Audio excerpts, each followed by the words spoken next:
شهر رمضان الذي أنزل فيه القرآن.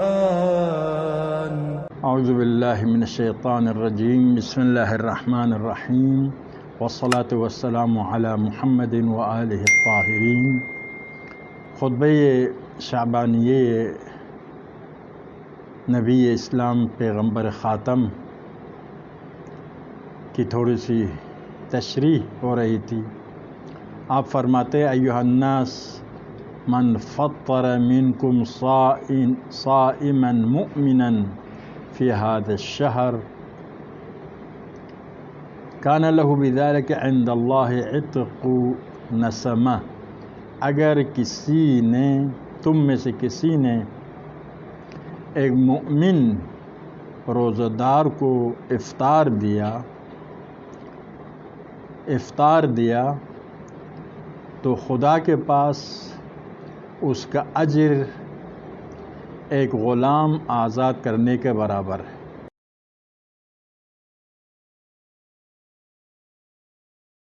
اس کی آزاد کرنا اس کی بڑی قیمت ہے، تو ایک مومن کو افطار کھلانا اسی کے برابر ہے. اسلام میں ایک اہم نقطہ غلام کے بارے میں عرض کروں. مغرب والے جو ضد اسلام ہے، دشمنان اسلام ہے، مسلمانوں پر اسلام پر اعتراض کرتے ہیں کہ اسلام نے غلامی کی اجازت ہی کیوں دی. جواب یہ ہے کہ اس زمانے میں غلامی عام تھا. اگر اسلام غلامی کے راستہ کو بند کرتا تو مسلمان ہونے کا راستہ بھی بند ہو جاتا. اور اسی طرح سے جنگوں میں جو اسیر ہو جاتے ہیں، قرآن فرماتا ہے فَإِمَّا مَنًّا وَإِمَّا فِدَاءً، یا فدیہ لے لو ان کو آزاد کرو یا احسان کر کے ان کو آزاد کرو. تو ان کو غلام بنانے کے حوالے سے نہیں ہے، یہ حکم شرعی ہے. حاکم شرع کو یہ اختیار ہے کہ مصلحت کے مطابق یہ کام کرو. تو تیسرا راستہ غلام بنانا ہے، کنیز بنانا ہے. تو اس کا ایک فلسفہ ہے، وہ یہ ہے کہ انسانوں کی تربیت کے لیے اگر اس زمانے میں جنگ سے کئی ہزار اسیر ہو جاتے تو حکومت کے پاس کوئی انتظام نہیں تھا کہ ان سب کو ایک جگہ پر رکھے یا کھانا کھلائے، اخراجات دے دے. یہ ناممکن تھا. آیا یہ اطعام سورہ دہر میں کیا فرماتا؟ وَيُطْعِمُونَ الطَّعَامَ عَلَى حُبِّهِ مِسْكِينًا وَيَتِيمًا وَأَسِيرًا. اسیر بھی کھانا مانگنے کے لاتے تھے. ایسا انتظام نہیں تھا، حکومت کے پاس ایسا انتظام ہی نہیں تھا. پیغمبر خدا کے پاس سینکڑوں کے تعداد میں اصحاب تھے، ان کے کھانا کا مسئلہ تھا. اصحاب صفہ کے کھانا پورا نہیں ہو رہا تھا. تو اسی صورت میں جو غلام کنیز اسیر ہو جاتے تھے ان کو غلام بنانا، اسیر بنانے کی اجازت دی مسلمانوں کو. اب اسلام میں غلام کے حقوق ہے، کنیز کے حقوق ہے. اس بنا پر غلام اور کنیز کسی مسلمان کے گھر میں پہنچ جائے تو ظلم نہیں ہوتا تھا. اخلاق حسنہ کے ساتھ ان کے ساتھ پیش آتے تھے، ان کے اخراجات بھی دیتے تھے، کھانا کھلاتے تھے، کپڑا پہناتے تھے، اخلاق حسنہ کے ساتھ پیش آتے تھے. پھر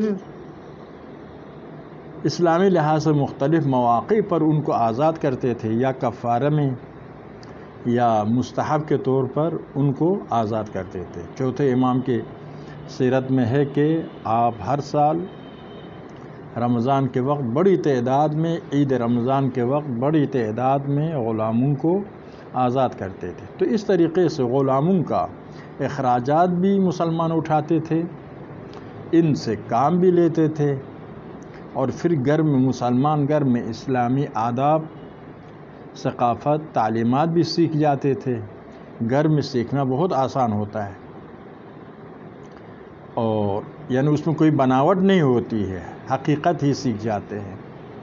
ممکن ہے ممبر پر کوئی آ کر بیان کرے یا کلاس میں کوئی آ کر بیان کرے، اس میں بناوٹ ہو، لیکن گھر میں جب ایک غلام رہتا ہے، گھر والوں کو دیکھتا ہے تو حقیقتاً ان سے سیکھ جاتا ہے۔ ابھی امریکہ والے ایک عرصے سے ایسا ہوا 15-20 سال سے کہ ہمارے بچوں کو جو لائق بچے ہیں 7ویں 8ویں کلاس کے، ان کو ادھر سے لے جاتے ہیں، امریکہ والوں کے گھروں میں ان کو ٹھہراتے ہیں۔ جب ایک گھر میں ایک بچہ ٹھہرے تو جو کچھ اس گھر کے دوسرے افراد کرتے ہیں بچہ بھی کرے گا۔ جس چیز کو وہ غلط سمجھتے یہ غلط سمجھے گا، جس چیز کو وہ صحیح سمجھتے یہ صحیح سمجھے گا، تو یہ بچہ سرے سے اپنے دین سے خارج ہو جائے گا۔ امریکہ والے ابھی اس طریقے سے عالم اسلام کے بچے لے جانے لگے تاکہ بالکل اسلام سے یہ بچے دور ہو جائے، کیونکہ کسی گھر میں پلنے کے بعد اسی کی ثقافت کو اپناتے ہیں۔ ایک زمانے میں کالج یونیورسٹیوں کے لڑکوں کو لے جاتے تھے، اب چونکہ کالج یونیورسٹیوں کے لڑکے یا فارغ التحصیل لڑکے پی ایچ ڈی کے لیے جاتے تو وہ اپنے اسلامی فکر، اسلامی ثقافت کے ساتھ جاتے تھے، اسی لیے امریکی ثقافت، امریکی فکر ان پر غالب بس اوقات نہیں آتا تھا۔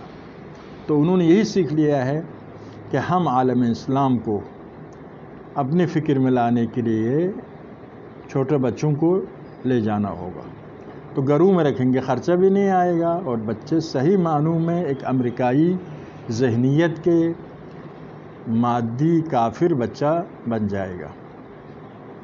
تو خلاصہ یہ تربیت کا طریقہ، یہ تربیت کے کلاسیں رکھ کے جیل میں رکھو، کھانا کھلاؤ، اور یہ بھی ایک بڑا مسئلہ تھا، خرچہ اور تربیت بھی کرنا ممکن نہیں ہے، تو گھروں میں وہ غلام سیکھ جاتے تھے۔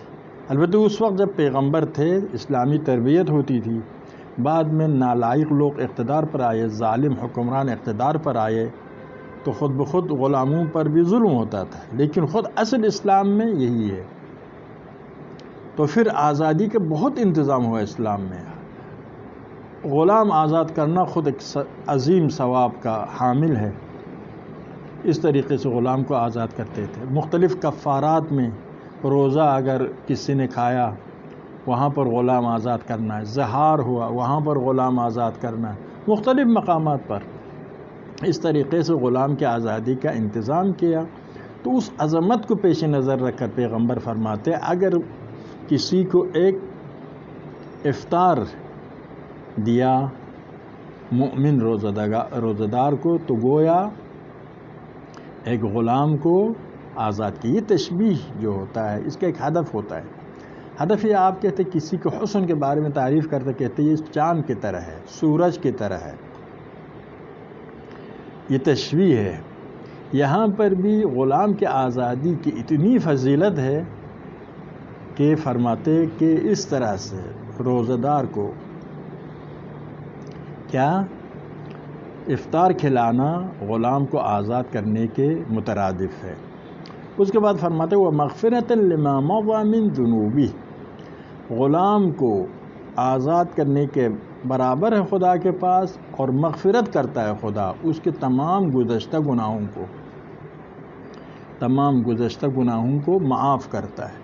البتہ یہ تو معلوم ہے گزشتہ گناہوں کو معاف کرنے کا مطلب یہ نہیں ہے کہ کسی نے کا پیسہ چھین لیا ہے اب واپس دینے کی ضرورت نہیں، جن جن گناہوں کے جبران ہو سکتا ہے جبران کرنا پڑے گا، یعنی حق الناس دینا پڑے گا، حق اللہ معاف ہو جائے گا، حق اللہ معاف ہو جائے گا۔ خدا کے پاس آپ کے جو گناہ ہے اس گناہ کے نتیجے میں جو آپ کو سزا ہے وہ معاف ہو جائے گی، لیکن آپ کی گردن پر اگر کسی غیر کا حق ہے تو اس کو ادا کرنا پڑے گا۔ یا پھر کہ آپ کے ذمہ پر قضا کی نمازیں ہیں، آج کسی روزہ دار کو افطار کرایا تو قضا کی نمازیں معاف نہیں ہوتی۔ ہمیشہ بعض اوقات نہ ترجمہ کرتے وقت ایسے ہی ترجمہ کرتے کسی کو غلط فہمی ہوتی ہے، جبکہ باقی ادلہ شرعیہ کو بھی مد نظر رکھنے کی ضرورت ہر ایک اپنی جگہ پر مؤثر ہے۔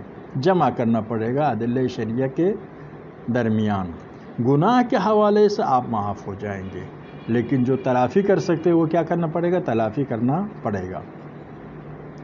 فقیل یا رسول اللہ ولیس کلنا یقدر علی ذلک، کسی نے پوچھا یا رسول اللہ ہم میں سے ہر ایک کے پاس ایسی قدرت نہیں ہے، توانائی نہیں ہے کھانا کھلائے،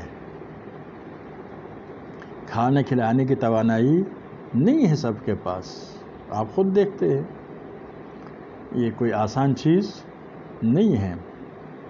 فقال صلی اللہ علیہ وسلم، پیغمبر نے فرمایا اتقوا النار، تب بھی تم آتش جہنم سے بچاؤ، روزہ دار کو افطار کھلا کر اپنا آپ کو آتش جہنم سے بچاؤ، ولو بشق تمرۃ، خرما کے ایک ٹکڑا، خرما کے ایک دانے کے ایک ٹکڑا دے کر بھی، یعنی خرما کے ایک دانے کے آدھا دے دو روزہ دار کو افطار کرنے کے لیے، اس کے ذریعے بھی آپ آتش جہنم سے بچ سکتے ہیں۔